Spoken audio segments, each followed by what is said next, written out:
यहां पे लिखा, स्वर्गदूत ने उसके भीतर आकर कहा, आनंद और तेरी जय हो, जिस पर ईश्वर का अनुग्रह हुआ, प्रभु तेरे साथ है।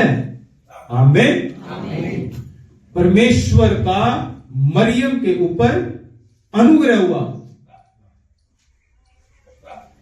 यहां पर मरियम आज एक संस्था बनी हुई है। मरियम की फोटो लगा के चर्चों में उसकी पूजा करते हैं। क्यों? यीशु मसीह की मां है। और यहां पे वचन कहता है, परमेश्वर ने तेरे ऊपर अनुग्रह किया। नो डाउट मरियम एक धर्मी औरत थी।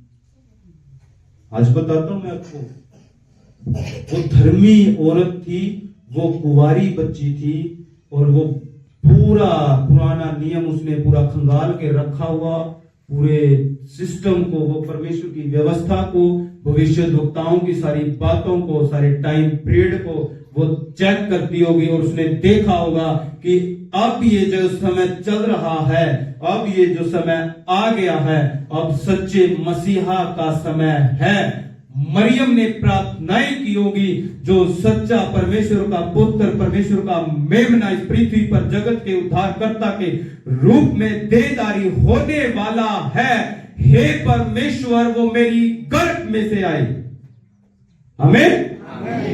मरियम ने प्रार्थनाएं की होंगी परमेश्वर के सामने, जो मसीह आने वाला है, मेरी गर्भ उसके लिए है। परमेश्वर वो मेरी गर्भ में आए, वो धर्म के काम करती होगी, वो टाइम टू टाइम सारे बलिदान करती होगी, पूरा पुराना नियम उसने खंगोल के रख दिया होगा, और परमेश्वर ने उसके ऊपर, बाइबल कहती है, अनुग्रह किया कि जा, तेरी कोख मैं उस मसीह के लिए रखता हूं। आमीन।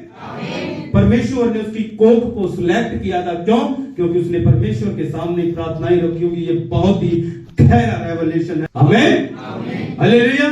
ऐसे ही परमेश्वर ने मरियम के कोख में ऐसे डायरेक्ट, ऐसे परमेश्वर ऐसी किसी पापी और जिसका कैरेक्टर लेस लेडीज के पेट में आके परमेश्वर ने ऐसी किसी को, ये अपने पुत्र को डाल नहीं दिया।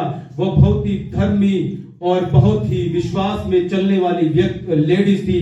तभी स्वर्गदूत उसके सपनों में आगे बातें करते थे, और वो स्वप्नों के द्वारा वो बातों को चेक कर लेती थी, पकड़ लेती थी कि ये आवाज सच में जीवते परमेश्वर यहोवा की ओर से है। आमीन। आगे लिखा है, स्वर्गदूत ने उसके पास भीतर आकर कहा, आनंद और जय तेरी हो, जिस पर ईश्वर का अनुग्रह हुआ है, प्रभु तेरे साथ है। वह उस वचन से बहुत घबरा गई और सोचने लगी कि यह किस प्रकार का अभिवादन है। आमीन। वो घबरा गई, वो सोच में पड़ गई कि किस प्रकार का अभिवादन है। ये कोई नॉर्मल आवाज नहीं थी जो मरियम के कानों में पड़ी, वो किसी मनुष्य सी आवाज नहीं थी। इसलिए बाइबल कहती है, उस आवाज को सुन के वो घबरा गई थी। और स्वर्गदूत ने उससे कहा, हे मरियम, भयभीत न हो, क्योंकि परमेश्वर का अनुग्रह तुझ पर हुआ है। आमीन। जब आप प्रार्थनाएं करते हैं और जब आपकी प्रार्थनाएं सुन जाती हैं और आपको पता चल जाता है कि मैं ये प्रार्थना करता था और परमेश्वर ने मेरी प्रार्थना को सुन लिया, तो आप धन्यवाद में यही बोलते हैं कि धन्यवाद मेरे परमेश्वर, तो आपने मुझ पर अनुग्रह किया। और यहाँ पे लिखा है, परमेश्वर का अनुग्रह तुझ पर मरियम हो चुका है। और बाइबल कहती है, देख तू गर्भवती होगी और तेरे पुत्र उत्पन्न होगा, तो उसका नाम यीशु रखना, तो वह महान होगा, प्रधान का पुत्र कहलाएगा। प्रभु परमेश्वर उसके पिता दाऊद का सिंहासन उसको देगा। आमीन। परमेश्वर का यहां पे ये नहीं लिखा कि वो तेरा पुत्र कहलाएगा, तेरी गर्भ से आएगा, तेरी कोख से निकलेगा, परमेश्वर का पुत्र कहलाएगा, और दाऊद का सिंहासन उसको दिया जाएगा। वह दाऊद के सिंहासन पर बैठेगा, यहूदा के गोत्र का सिंह। Hallelujah, hallelujah. और वह याकूब के घराने पर सदा राज्य करेगा, उसके राज्य का अंत न होगा। मरियम ने स्वर्गदूत से कहा, यह कैसे होगा, मैं तो पुरुष को जानती ही नहीं। आमीन। कितनी समझदार कुंवारी लड़की थी वो, उसकी सिर्फ मंगनी हुई थी। वो कहती है कि मैंने आज तक किसी पुरुष का मुंह नहीं देखा, और ये बातें कैसे होगी। आगे लिखा है, स्वर्गदूत ने उसको उत्तर दिया, पवित्र आत्मा तुझ पर उतरेगा और परम प्रधान की सामर्थ तुझ पर छाया करेगी, इसलिए पवित्र जो उत्पन्न होने वाला है परमेश्वर का पुत्र कहलाएगा। आमेन, आमेन। स्वर्गदूत ने क्लियर कर दिया कि जो कुछ भी ये होगा वह पवित्र आत्मा की सामर्थ के द्वारा होगा। पवित्र आत्मा तुझ पर छाया करेगा और जो पवित्र जो तेरे द्वारा उत्पन्न होने वाला है परमेश्वर का पुत्र कहलाएगा।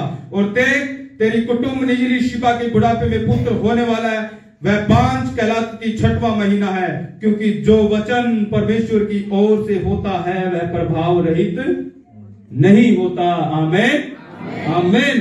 स्वर्गदूत ने यहाँ पर अपनी बात को खत्म करते हुए कहा कि जो वचन परमेश्वर की ओर से होता है वह प्रभाव रहित नहीं होता।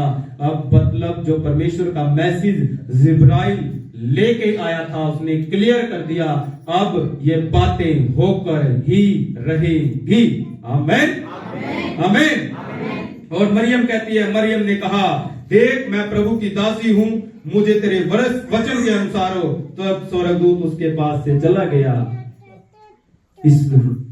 इस बात पे मैं अटक गया था। मरियम ने एक बार भी ये नहीं सोचा कि मैं कुंवारी हूँ, मेरी शादी नहीं हुई है, मैं समाज को क्या उत्तर दूंगी।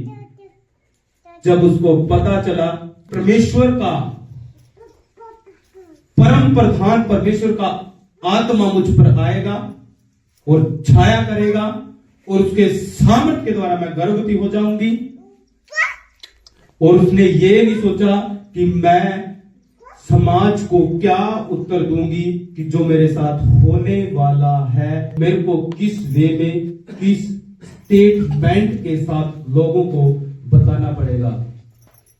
बहुत ही बड़ा और मुश्किल फैसला हो जाता, लेकिन उसने 1% भी ये नहीं सोचा कि ऐसा ना हो कि परमेश्वर अभी रुक, थोड़ा टाइम मेरे यूसुफ के साथ शादी हो जाने दो, मैं उसको बोल दूंगी कि वो मेरे पास ना आए, तब आप मुझ पर छाया कर लेना, तब आप पवित्र आत्मा को भेज देना, तब फिर मैं अपने गर्भ को तेरे लिए रख लूंगी। क्योंकि अगर समाज को मुझे बताना भी पड़ा तो लोगों के सामने यही होगा कि मेरी यूसुफ के साथ शादी हो चुकी है और मंगनी उनकी हो चुकी थी, लेकिन उसने ऐसा कोई भी एक्सक्यूज परमेश्वर के सामने नहीं रखा। मैं हैरान इस बात को सोच के कि वो कुंवारी लड़की कितनी समझदार और परमेश्वर की आवाज को और पकड़ कर उसकी पूरा करने के लिए कितना एग्रेसिव थी, कितना वो तैयार थी परमेश्वर की आवाज को। ऐसे ही नहीं हुआ, नो डाउट उसने प्रार्थनाएं की होंगी इस दिन को देखने के लिए, तभी उसने बोला कि प्रभु मैं तेरी दासी हूं। आमेन, आमेन। उसने बोला प्रभु मैं तेरी दासी हूं, जैसा आप चाहते हैं वैसा मेरे साथ हो, मेरी कोख तेरे लिए तैयार है।